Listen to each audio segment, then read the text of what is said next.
If you walk away, that dog will die, and you will die again." Those words never left anyone's mouth, but they tore Thomas Reed open on that damp, cold morning.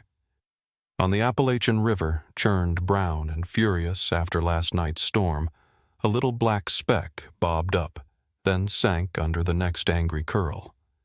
When Thomas squinted, he saw it clearly. A Doberman puppy, no bigger than a rag, flailing in the whirlpool. The current toyed with the thin body, flinging it up as if to mock, then dragging it down as if to finish the job. Each breath burst into white foam. The eyes rolled wide with panic and vanished beneath the water. Thomas's chest tightened. For a moment, those eyes were Clara's eyes, the pleading final look his wife had given him on the hospital bed, begging for life while knowing death hovered.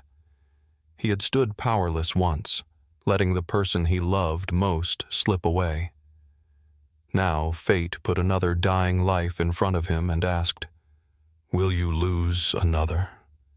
The excavator engine coughed and rose, a harsh, hoarse sound, as if the old machine understood the urgency. Thomas yanked the controls. The steel bucket, made for digging rock and earth, reached out like an iron arm from the gods. It lowered slowly, cutting into the mocking whirlpool that delighted in the puppy's weakness. His eyes did not leave the black dot that rose and fell. One small mistake and the water would take it forever. Mud splattered the windshield. Wind screamed through the cab's seams. Thomas did not blink. His calloused hands trembled, partly with strain, partly with memory. He felt again the terrifying silence when Clara exhaled for the last time. He swore he would not let that silence repeat. The bucket broke the surface. Filth and brown spray spattered. The puppy struck the metal side with a weak sound, then fell limp into the cold iron cradle. It thrashed, nails scraping a wet arc along the steel, but the fight was nearly spent. Thomas hauled the bucket up, each lift like pulling the whole heavy river. The engine roared, steel protested with a shriek, but finally the bucket scraped the shore. He wasted no second. He threw the cab door open and lunged out. His boots sank deep in mud. The air filled his lungs with the smell of wet earth, rust, and the fishy tang of the river. He bent and wrapped his arms around the drenched body. The first sensation made him shudder. How light it was. Horrifyingly light. As if he were lifting a sodden rag, not a living thing. The little body trembled, eyes half closed. Water leaked from its mouth. Each breath was a frayed thread about to snap. The omniscient truth was clear. In the puppy's mind, the terror remained intact. It was not just afraid of dying. It had learned that death was inevitable. Thomas tightened his hold. The cold, wet fur soaked through his jacket and made his spine shiver. Yet amid that cold, he felt a tiny, feeble heartbeat. It was still beating. A small life was screaming in silence. "Don't leave me." For a moment, everything stopped. Wind, water, even the excavator's din fell away. Only that trembling heartbeat echoed in Thomas's chest. He knew. If he turned his back, it would not be only a dog's death. It would be the second time he betrayed his own heart. Thomas lifted his head, his eyes hardened to steel. He pressed the puppy to his chest and ran, breath ragged, toward the pickup truck parked at the edge of the mudflat. Each step was an oath. "Not this time. I will not let you die. No one has the right to pre-write your fate." The pickup's wheels chewed through the muddy road, flinging clods of earth to either side. Inside the cab, Thomas held the Doberman puppy tight against his chest. Wet, cold fur pressed into his coat, sending small shivers up his spine. Every breath it drew felt like a thin cut, ragged, heavy, smelling of mud and metal. He looked down. Its eyes were half closed, lids trembling, as if even opening them took the last of its strength. The belly rose and fell in shallow, desperate gasps. The lungs fought for every scrap of oxygen. Thomas didn't need a vet to tell him the truth. A few minutes of delay, and this life would slip from his hands. The truck slammed to a stop in front of the little clinic by the main road. The faded wooden sign, "Veterinary Clinic," showed only remnants of green paint. Thomas snatched the trembling body and shoved the glass door open. The bell over the frame rang sharply. A blast of antiseptic hit the air, acid and cold. The old veterinarian, hair white, head bent over a ledger, looked up. Her gaze wavered when she saw the sight. A drenched Doberman puppy, breath fluttering, balanced on the thin line between living and dead. "Put it on the table." Her voice was low and firm. Thomas set the puppy onto the cold metal table. Gloved hands dove in at once. An oxygen tube, chest compressions, gentle abdominal pressure to expel water. A monitor lit. Waveforms crawled across the screen, pitiful and slowing, as if the seconds were being siphoned away. Thomas's heartbeat matched that rhythm. Each slow beep dragged him back 7 years, to the same hospital night when Clara lay under harsh white light, and the heart monitor stretched out and then flattened into a single line. This time he refused to let history repeat. The vet leaned in, whispering, "Respiration is weak. If the heart stops, we don't have much chance." Thomas gripped the edge of his coat until his fingernails left white crescents. He bent close and whispered into the tiny living thing's ear, "Don't leave." "I'm here." The monitor jolted, the heartbeat stuttered and held, the beep stretched, thin and indifferent. The room held its breath. Time froze. Then, a convulsion. Water spurted from the puppy's mouth. Its chest heaved. The monitor answered, slow but steady. Beep, beep. Relief exploded across the room. The vet secured the breathing tube and nodded once. The heart's back. But it's weak. Exhausted body. Heavy lung inflammation. It has a long road. Thomas bowed his head, still cradling that small frame. He felt it tremble, not from cold, but from a fighting instinct, a tiny flame refusing to die. In that instant, the omniscient view saw both souls in the room, the widower and the gasping puppy, each trying to rewrite fate. One reaching to escape the ghost of loss, the other clawing back the life the river tried to steal. Outside, the drizzle fell in silence. Drops tapped the window and ran down in streaks like tears. Inside, a new heartbeat had returned, fragile, stubborn. Thomas lifted his head. Under the clinic's white light, he vowed aloud, "You lived through the river. From now on, I won't let you sink again." The Doberman puppy had been pulled from death's grip, but life had not yet fully returned. In the narrow recovery room, pale fluorescent light spilled across the bandages wrapped around its tiny frame.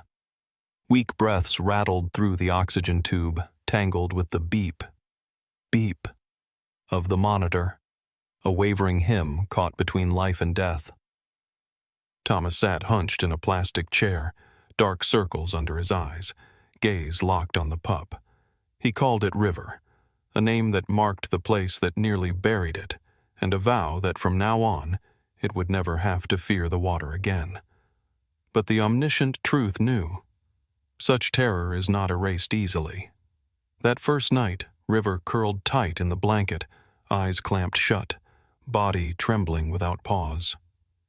In dreams, it thrashed, legs kicking at air, mouth gasping small, strangled cries, like barks smothered by invisible hands. In its mind, the river still lived, black, feral, whirlpools gaping like the mouths of demons. It swam and swam, but unseen currents dragged it back. At the end waited only cold darkness. Thomas saw it all. He laid a calloused hand on the shivering body and whispered, "Easy now. You're not there anymore." But he knew words could not silence terror.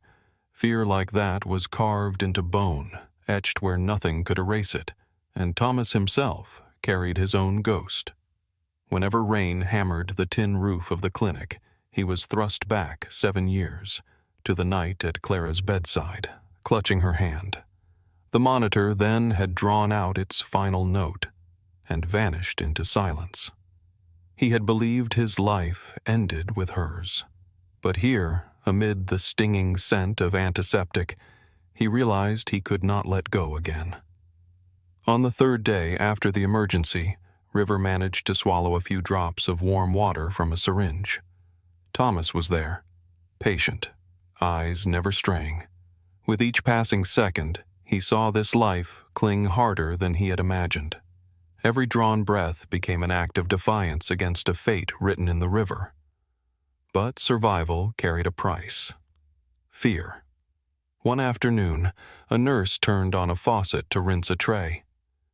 The soft gurgle of water filled the room.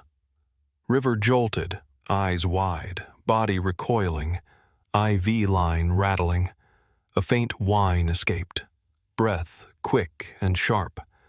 The omniscient voice saw it clearly.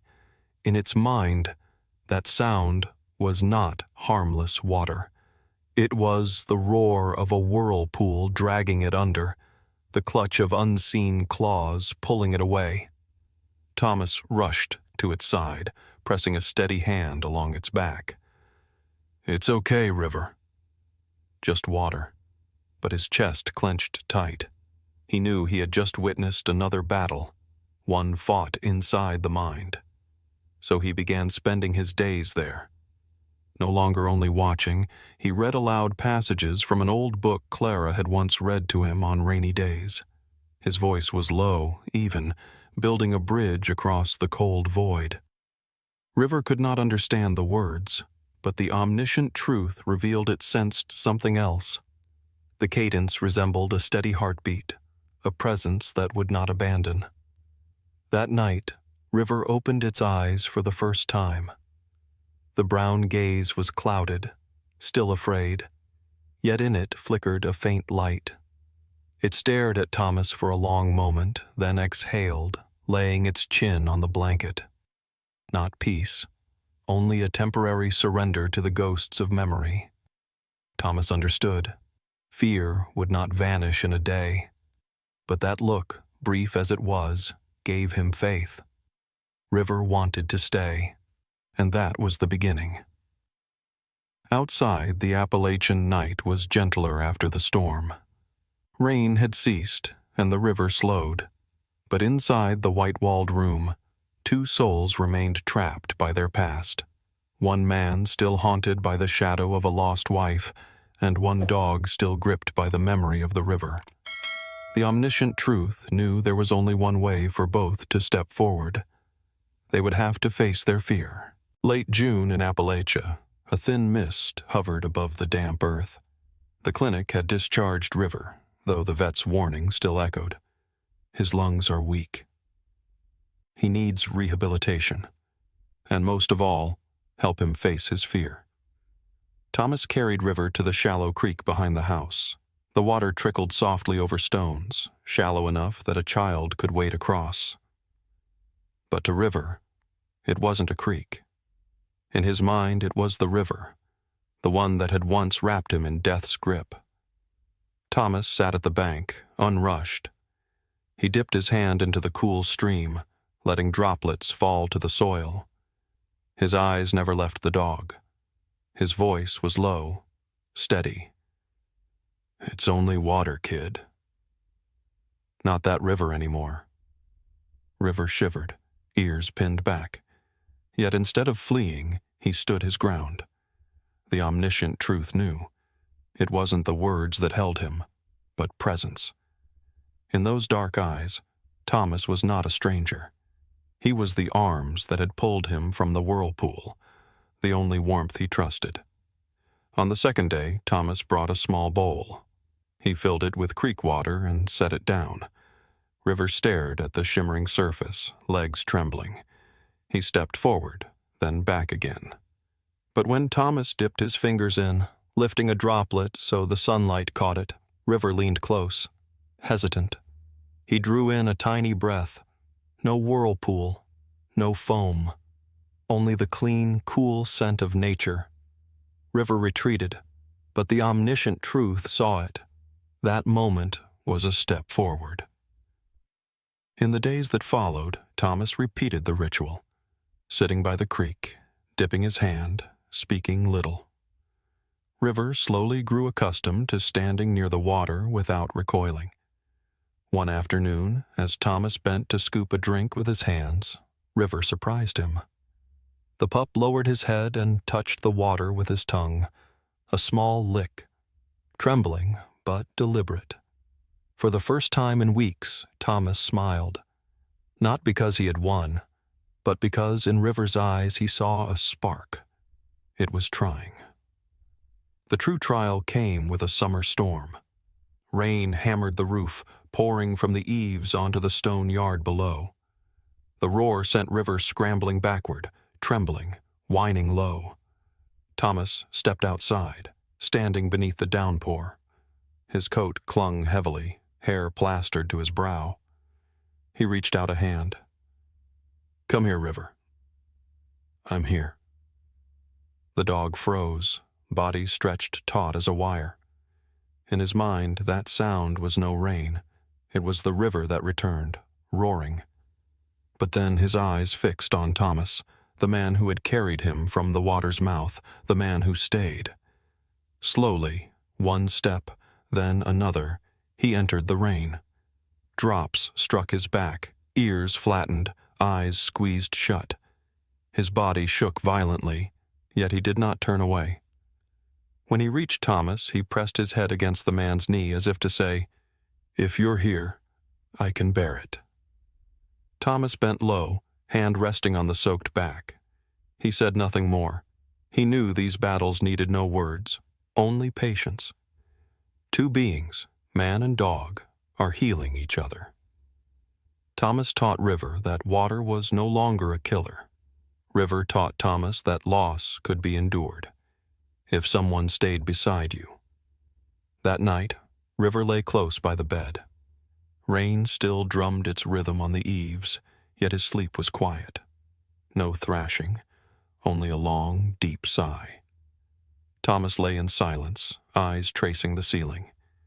In the cadence of the rain, he whispered, "We'll get through this. Both of us." Summer in Appalachia blazed bright. Golden light poured over the town's lake, the surface glittering like a vast mirror. Children played on the grass, laughter echoing, mingling with the cicadas humming in the oak trees. But at the water's edge, in the quiet margin, Thomas Reed and River faced their greatest trial yet. The Doberman pup pressed close against his leg. Stronger now, but his eyes still tightened with fear at the sight of the wide lake. The omniscient truth knew, in his mind, that water was not calm. It was the river, swirling, devouring, near death. Thomas stepped first. Cool water lapped at his boots, then climbed to his calves. He kicked off the leather, letting the lake embrace him, one slow step at a time. Sunlight struck his back, shaping the picture of an aging man steady and unyielding, ready to lead. He turned, eyes on River. "Come on, kid." "I'm here." River froze on the wooden dock. His body went taut, tail tucked, legs trembling. His heart thrashed, memories rushing back, churning water, white foam, the roar. He backed away. Then he stopped. His eyes locked with Thomas's. In that gaze, there was no force, only a promise. "If you leap, I'll catch you." And then, without warning, River jumped. The splash cracked loudly, water exploding around him. He sank half a second, legs flailing, eyes wide with terror. Foam burst at his muzzle, breath splintering into frantic gasps. Thomas's chest clenched. He wanted to dive, but he held still. He knew if he rushed in now, River would always believe water was death. "Come on, River!" His voice cut sharply, a command and a lifeline. The small legs beat harder. The omniscient truth saw fear and survival fuse into one. Stroke by stroke, chaos shaped itself into control. River surfaced. He swam, not thrashing now, swimming. Head lifted, legs paddling in rhythm. Thomas stretched out his arms, holding just enough distance. River drove forward, chest heaving, breath ragged. When he reached him, he buried his head into Thomas's chest, gasping hard. His body trembled, but his eyes, bright for the first time, burned like sparks. Thomas gripped him tight, water washing over their shoulders. His voice rasped. "You did it, River. You won." The lakeshore rang with children's cheers. A few strangers paused, drawn by the sight. They did not know River's past, but they could see it. This dog had just scaled an invisible mountain. River lifted his head, panting, tail twitching faintly. The omniscient truth knew. In this moment, the chains of terror shattered. He was no longer the creature bound to the memory of the river, but a survivor, a warrior. Thomas guided him back to the shore, his hands trembling. Water streamed down his clothes, but inside, another current surged. He saw himself in the dog, a man once drowned by grief, now relearning how to breathe, how to trust life again. On the grass, River stood dripping wet, yet with head held high. Thomas whispered, "We just rewrote fate, both of us." Since that afternoon at the lake, River began to change. Thomas knew it was not a loud change. It unfolded quietly, day by day, like an underground spring pushing through stone. At first, River still trembled at the sound of running water, but instead of retreating, he lingered. When Thomas placed a small bowl in the yard, he no longer avoided it. He stepped closer, inhaled deeply, licked the droplets, his eyes no longer thrashing. Each day, Thomas brought him back to the lake. At first, I only stood on the grassy edge, watching the sunlight ripple across the surface. Thomas sat beside him, never pushing, only being present. Trust could not be forced.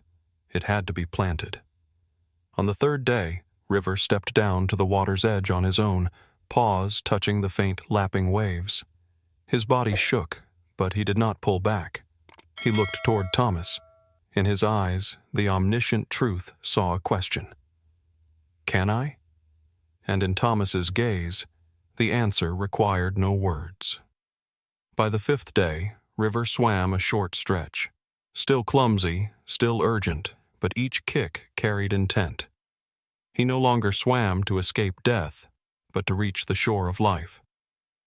Thomas stood mid-lake, holding just enough distance.